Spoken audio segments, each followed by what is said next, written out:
Hello everyone and welcome back to my channel. So my name's Katie and today I'm going to be doing an updated Cosmere reading order. So I did this video like many eons ago. It was only a few months, but no, it was like one of the first few videos that I did on my channel, and obviously I'm not hugely impressed with it now, so I wanted to redo it. Plus some extra books have now come out, or about to come out, sort of, so I wanted to include those as well. So this is just like my updated reading order. So yes, and yeah, that other video has like over 1,000 views, which is like why are people watching that? But yeah, so hopefully today's one is better. So what is the Cosmere? So the Cosmere is Brandon Sanderson's like universe type thing. It's got various different series all set in one kind of universe. They are interconnected, but you can easily read them like separately, and I think as the books progress you do get slightly more like interconnections basically. So it's kind of, yeah, there's different planets in this universe, and basically how it's all connected is many eons ago there was once a god called Adalonsium, who was kind of shattered into 16 shards, they're called, and these different shards are now like essentially gods, and they all kind of inhabit different planets. So like the different series that we follow, different shards are kind of the cause of the power in that world, and also the cause of problems sometimes. So yeah, so that's like a basic intro to the Cosmere. And to be honest, if you're only interested in like reading one series, then you can just read that series and that's fine. But if you really want to get like in all the lore and stuff, then there's lots to dig into. So I'm gonna do like two reading orders. One is probably like what I would super like recommend, I guess, and then the other is like if you like it in kind of chunks, then you could do it like that. But I guess it is flexible, and there's some books that I would recommend reading like before this, but other ones it doesn't really matter, to be honest. Like if you wanted to start with The Way of Kings, you probably could. I mean, if you're used to like fantasy and stuff, then yeah, why not? But do try and make sure you read the series like in the right order, because I'm guilty of this sometimes. Like I would read like The Well of Ascension before The Final Empire or something. I didn't do that, but I have done that for other series. But so that is a lot of rambling, so I'm just gonna get started. The place I'd probably recommend to start is the original Mistborn trilogy. So it's like Mistborn Era 1 essentially, because Mistborn, there's like the world of Mistborn, there's gonna be 4 series I think. So there's currently Era 1 and Era 2. So the books are, the first one is The Final Empire, and this follows, so it follows Vin, who's like a kind of street orphan, and she discovers that she is a Mistborn, and Mistborn are people who have this like full range of powers. So basically in the world you have metals, and you can ingest the metals, and the different types of metal you ingest give you different powers. And so some people are Mistings, which means they can ingest one metal and get the powers from that, but Mistborn can ingest the full range of metals. And Mistborn are quite rare. So Vin basically discovers she's a Mistborn, and she gets recruited by this guy called Kelsier, who is like the leader of a gang of like, well, they're not really a gang, but like the leader of this like band of miscreants who are trying to like start a rebellion and kill this evil guy called the Lord Ruler, who is like the big bad. He's quite an ominous figure, like in the first book. You don't see a lot of him, but he's like lurking. And so Kelsier recruits Vin and like trains her, and yeah, that's basically where it goes. And it's also them trying to like take down the Lord Ruler basically. So yeah, it's really fun. It's like fast paced, and the characters are really easy to love. Like this was the first Sanderson book I think I read. Actually Skyward might have been the first, but that's not even in the Cosmere. But this was definitely the first like Cosmere book I read, and I just loved it so much. And yeah, like Vin's really easy to attach to, and Kelsier, and it's really easy to just like follow the plot. And I think this is definitely kind of like a good intro to Sanderson, because you get the kind of slightly slow build up and then the like explosive ending, but I feel like there's also a lot to like keep you engaged, and there's not huge amounts of exposition. Like I feel like The Way of Kings you have to have a bit of trust because there's a lot of exposition at the start, but in this one I feel like it's relatively easy. And this is probably a good intro if you haven't even read that much fantasy before, because I think the magic system is very sciencey and it gets like explained to you, and I think that's good. Sometimes when the magic systems are all a bit woolly, then it's a bit harder to read, but this one is really simple, and there are like charts in the back as well that can help you. It like tells you. And also as well, another thing about Mistborn, I know I've been on a lot, but this is like a whole series, not just the Final Empire. It like slowly builds on the magic system, so it's not overwhelming at first, which I think is good. Yeah, so the Final Empire, and then you have the Well of Ascension, which is the second book, and then the third book, which is the Hero of Ages. And yeah, this is a fantastic finale. I love the Hero of Ages. Actually, I think the Well of Ascension is my favourite, but the Hero of Ages is really good. So yeah, so I'd recommend reading these three like all together, straight after one another. And yeah, so once you've read them and you've decided you love the Cosmere, like I did, that's basically what I did. Next, so if you wanted to stick to like Mistborn, then you could read Mistborn Era 2, but I'd actually recommend taking a break from Mistborn and reading Warbreaker, which is a standalone currently. It might have a sequel in the future, but at the moment it's a standalone, and it reads as a standalone. And this one we're following two sisters, Ciri and Vivenna. And basically Vivenna's been like trained her whole life she's going to go to this court of gods and become the bride to the God King. But then the father, I don't know what he's thinking, suddenly decides he's going to send Ciri instead. And Ciri is just this very like head in the clouds type character, and she just kind of flounces along. So she gets sent with like no preparation to this court of gods to marry the God King. And then, so that's one storyline, that's like Ciri's storyline. And then Vivenna decides actually she's going to go and rescue Ciri because she's been sent in this like awful situation. So Vivenna kind of goes to the city where the Court of Gods is, and she sort of ends up getting like embroiled in a big rebellion, and it's all very like lots going on. And the Court of Gods is so funny. There's a character called Lightsong who's one of the gods, and we follow him, and he's kind of having an existential crisis about, is he a god or is he not, and like what that means, and that's really interesting. And then you also have the POV of Vasha, who's like this grumpy swordsman with this talking psychopathic sword called Nightblood, who's just amazing. Yeah, so it's really great. I love Warbreaker. It's one of my favourites. And yeah, I love Ciri, and just her kind of using her wiles, and like she doesn't have much like experience, but she just uses the skills she has to like try and get the most out of the situation she's in, and it's just so good. And then there's another character who's just the most precious bean ever. I love cinnamon rolls, and oh yeah, so and this book is really good, I think, at trope subversions. It does some things quite well.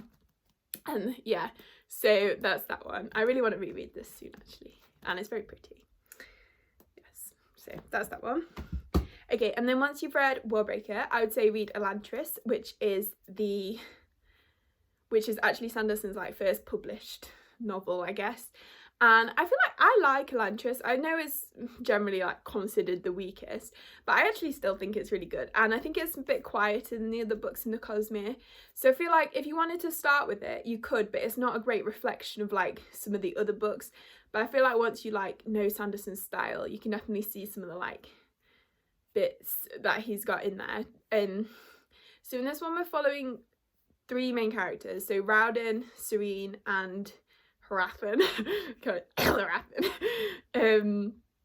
And basically Rauden is like the prince of this like city. I don't know if it's a city or a state, or I can't really remember. But anyway, one day he wakes up with this thing called the Shroud, which is like a disease, and it basically means that you kind of, every time you get an injury, it like stays. So if you stub your toe, you'll always have that pain, and it's like slowly progressive. So all the people who wake up with this Shroud thing get sent into this like city called Elantris, which is like the kind of where the plague people go. So Rauden gets sent there, and then he's kind of like gets involved in like the kind of Elantrian politics, and he becomes this like spirit of like hope, which is really interesting. And then Serene, so she's a princess from another like country, and she comes with the intention, she's like betrothed to Rauden, but she comes and then Rauden's like dead. They're posing him as dead because they don't want to admit he's like got the shard. So then she's trying to navigate the like political situation there. And then Harathan's like this priest character who's like, he's kind of not a baddie, but like he's on the side of the sort of villains, and so you also get his perspective, which is interesting. So yeah, that wasn't a great description of Elantris because I can't really remember it that well, but it's a really good novel, and I think it's like a quieter novel about kind of the spirit of humanity. So yeah, I would recommend that one. And yeah, I would say read that one. Like, you could read Warbreaker and Elantris, like either order. I don't think it really matters. If you want to read them in like chunks, then next I would say read Mistborn Era 2. So the first one is The Alloy of Law. Then the next one is Shadows of Self. And then the last one is, well, it's not actually the last one. The third one is The Bands of Mourning. And then the fourth one isn't actually out yet. I think it might be coming out like next year or the year after. I'm not sure what it's called. I think it might be called The Lost Metal, maybe. Don't quote me on that. So this one is set in the like Mistborn world. It's called Scandriel, the planet. And but it's set like a few hundred years later. And the world has like progressed a lot. So there's like more technology, and this one kind of feels like Wild West type stuff, and they've got guns now, and it's all very like gunslingery, and it's really fun. I feel like the Mistborn Era 2 books are like the funnest of them. I don't know, I think if you're expecting like Mistborn 2.0, it's not that. It's like they're much kind of lighter in tone, but they still have a lot of like lore and interest, and I really enjoyed them. Like, and the characters like grow on you so much. So we're following Wax and Wayne, who are like this duo, and Wax is like this kind of, not grumpy, but like slightly jaded, like kind of detective type, what is it, like sheriff, I don't know. So he like investigates things, and then Wayne's is like kooky sidekick who's like really funny, and so yeah, so that's like their relationship. And then I can't even remember what happens fully, but they kind of also recruit this girl called Marisi, and she like helps them investigate this thing, and she's very into like kind of detective stuff, and she has all these like factoids. The synopsis is very vague. And then you have this other character called Steris, who's like she's so great. But yeah, so I feel like I wouldn't recommend this one without having read Mistborn first. I mean, you could, but like you'd miss so many little tidbits, and there's a few characters that are actually in Mistborn and now in this one, which is really exciting. And just the other characters in Mistborn, they're kind of they're like legends now in the world, which is really interesting. So it's like, it's just, there's a lot going on, and I feel like this is like a really fun one to like, you can read them super fast because they're quite short. They're like what, 300, this one's only 300 pages. So yeah, so I'd recommend them next before you conquer the beast that is the Stomlight Archive. Next we have the Stomlight Archive. So I will hold up my books. There we go. I can't balance them. Okay, so first of all we have The Way of Kings, which is the first book in the Stomlight Archive. And am I going to attempt to summarise this? Okay, so it's set on this world called Rashar, which is like this world that's kind of battered by these things called high storms, which like travel around the world, and they're like these really severe storms. So the whole world is kind of shaped around them. And at the start of the book, the king of this country called Alethi gets assassinated by this mysterious guy called the Assassin in White, and that kind of kicks off everything. And then we're following the story kind of starts 5 years after that, so that's like the prologue, and then it starts 5 years later. And basically, so the people who ordered the assassination of the king are now at war with the Alethi people on these things called the Shattered Plains, which is like planes that have been shattered, I guess. And we're following mainly 3 different characters in The Way of Kings, but I mean, this is a huge series and you get so many POVs like later on and stuff. But originally we're following Kaladin, who is a slave, and he gets taken to the Shattered Plains to be in these things called the bridge crews, where they like run bridges across the plains and like can bridge the gaps between the like chasms so the army can like get across. And the bridge crews are like treated really badly, and Kaladin is quite depressed, and it's a really, I just love Kaladin's like, I just love Kaladin and his whole story of like depression and his like overcoming the odds, and yeah, he's a great character. And then we also follow Dalinar, who's one of the High Princes, so he's kind of in charge of the war, like in the Shattered Plains, and he's having these mysterious visions of the past. And then we're also following Shallan, who her POV in Way of Kings is quite separate, but she's traveling to this other city called Cabranth. She's trying to become an apprentice to this, like, the princess. Well, is she a princess? I don't know. The sister of the king, to become an apprentice or a ward to her. So we're following those three, but there's like lots of like mysteries going on, and these mysterious figures of the past called the Knights Radiant, who kind of, no one knows much about them, but like there's all sorts of mystery, and oh, it's just so good. So yeah, so the first one is The Way of Kings. So read The Way of Kings, and then read Words of Radiance, which is the second book. Yeah, my editions are just split like part 1, part 2, so it's all one book. But yeah, and then after Words of Radiance is Edge Dancer, which is a novella, and this follows one of the characters in the series, because it's such a huge series, you like follow so many POVs, and this one just gives a bit of focus to one of the characters. And I would really recommend reading this before Oathbringer, because it gives a bit more context, not just to Lift, who's like the main character of Edge Dancer, but also one of the other characters, and like his whole situation, I think is good to read Edge Dancer. So yeah, and then after Edge Dancer there is Oathbringer, which is quite chunky. Yeah, so that's that one. And then you have Dawnshard, which is a novella after Oathbringer. And I feel like you don't need to read Dawnshard before you read Rhythm of War, but I would highly recommend you do, because Dawnshard is amazing. I'm just so obsessed with it. It's so cute, and oh, it's just everything you want. It's like this kind of and to be honest, you could probably read Dawnshard like without having read the rest of the Stomlight Archive. I feel like some things wouldn't make sense, but it's a really cool story. They like go on a boat, and like mysterious things start happening on the boat, and like it's all very spooky. So they're going to this island to try and get this like treasure, essentially, or discover the secrets of this island, because pirate crews keep going and like going missing. And yeah, so it's really good. And then after that we have Rhythm of War, which is the newest book in the Stomlight Archive, which I think I'm going to put this video up this evening because it's Sunday today, but this comes out on Tuesday. So I would highly recommend pre-ordering it if you haven't for some reason, or just starting. I guess if you're watching this video you might not have read any of the Stomlight Archive, but start the Stomlight Archive and then you can get to Rhythm of War. And I also have a Rhythm of War reading vlog because I was lucky enough to read this early. But yeah, so this is Rhythm of War, and this is the 4th book in the Stomlight Archive, 4th like main book. And I would really recommend like reading the entirety of the Cosmere before this one, or well, certainly read Warbreaker before you read the Stomlight Archive.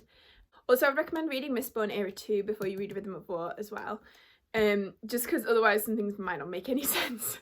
But it's very small things, so if you have no interest in Mistborn, you'd still be fine with Rhythm of War. But like if you really like the Cosmere and stuff, then I'd recommend that. So yeah, so that's the one. And then you also have Arcadium Unbounded, which is like a collection of short stories.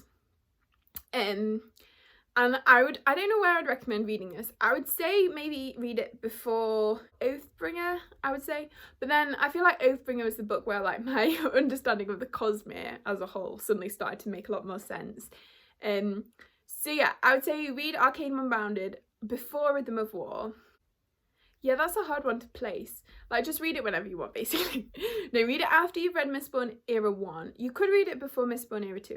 Or certainly before... So, there's one called Mistborn A Secret History, a short story. And I'd definitely read that one before The Bands of Mourning, because then certain things will make more sense that way. Yeah, you could read Arcadium Unbounded, like, before you read the Stomlight Archive. No, before Mistborn Era 2.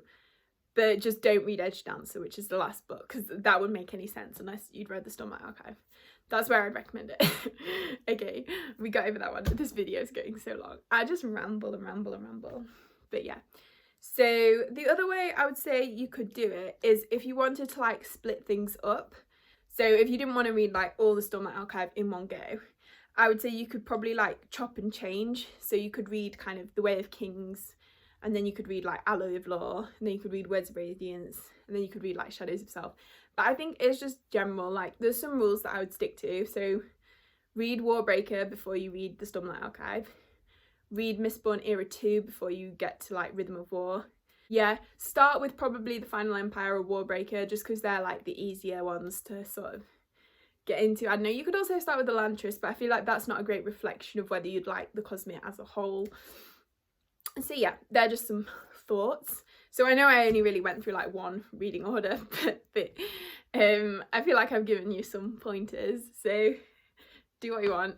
But yes, and also one thing that I just wanted to mention at the end, so the kind of connecting threads between all the books, there are some characters called world hoppers who like pop up in each book. There's one character called Hoyt who like pops up in every single book, so it's fun to like try and spot him.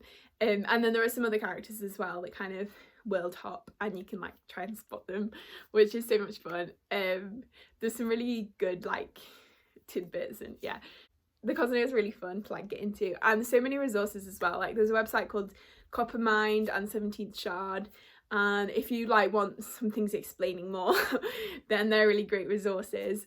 I've definitely looked a few things up on Coppermind, like especially some characters have a lot of names so it's quite good. Even just in like one contained book, they'll have various different names that they're known by, so that's really helpful. So yeah, so that is my reading order. I hope you all enjoyed the video. If you did, please give it a like and consider subscribing if you haven't already. I really hope I didn't just forget any books. I think I got everything, and yeah, so I hope you're all having a great day, and I will see you next time.